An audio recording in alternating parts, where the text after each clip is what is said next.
તો તમને એક વસ્તુ બીજી બતાવું કે અહીંયા જો રોડ વર્ક ચાલુ હોય તો આ લોકો કઈ રીતે પેડેસ્ટ્રિયન માટે સ્પેશિયલ વે બનાવે છે, રસ્તો બનાવે છે. ચલો બતાવું.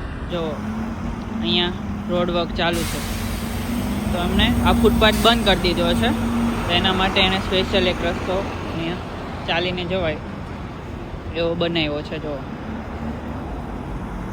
તો અહીંયા જ્યારે કામ ચાલુ હોય છે રોડનું, ત્યારે આ લોકો પેડેસ્ટ્રિયન એટલે કે જો લોકો ચાલીને જાય છે એ લોકોનું પણ બહુ જ ધ્યાન રાખે છે. તો એમના માટે સ્પેશિયલ રસ્તો બનાવે છે કે પછી કોઈ પણ જગ્યાએ વધારે પેલું વોકિંગ હોય અને એને રસ્તામાં ત્યાં એને ખોઈદું હોય તો વચ્ચે તે પેલું મૂકી દે છે કે એના ઉપરથી આપણે ચાલીને જઈ શકીએ.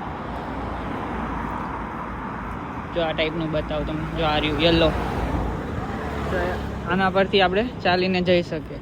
એટલે પ્રોપર આ લોકોનું જે રૂલ્સ છે રેગ્યુલેશન પ્રમાણે એ લોકોને ફોલો કરવું પડે છે.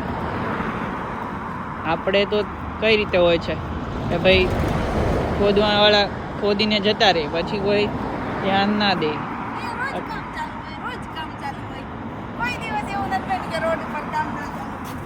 હા, તો અહીંયા જો આ પેવમેન્ટ બનાવે છે, ફૂટપાથ બનાવે છે નવો.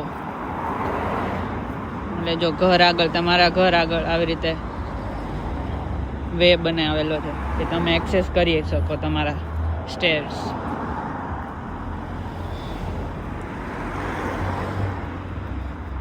તો આ છે લંડનની રૂલ્સ એન્ડ રેગ્યુલેશન. તો તમને એક વસ્તુ બીજી બતાવું કે અહીંયા જો રોડ વર્ક ચાલુ હોય તો આ લોકો કઈ રીતે પેડેસ્ટ્રિયન માટે સ્પેશિયલ વે બનાવે છે, રસ્તો બનાવે છે. ચલો બતાવું. જો અહીંયા રોડ વર્ક ચાલુ છે તો અમને આ ફૂટપાથ બંધ કરી દીધો છે, તો એના માટે એને સ્પેશિયલ એક રસ્તો અહીંયા ચાલીને જવાય એવો બનાવ્યો છે. જો તો અહીંયા જ્યારે કામ ચાલુ હોય છે રોડનું, ત્યારે આ લોકો પેડેસ્ટ્રિયન એટલે કે જો લોકો ચાલીને જાય છે એ લોકોનું પણ બહુ જ ધ્યાન રાખે છે. તો એમના માટે સ્પેશિયલ રસ્તો બનાવે છે કે પછી કોઈ પણ જગ્યાએ વધારે પેલું વોકિંગ હોય અને એને રસ્તામાં ત્યાં એને ખોઈદું હોય તો વચ્ચે તે પેલું મૂકી દે છે કે એના ઉપરથી આપણે ચાલીને જઈ શકીએ.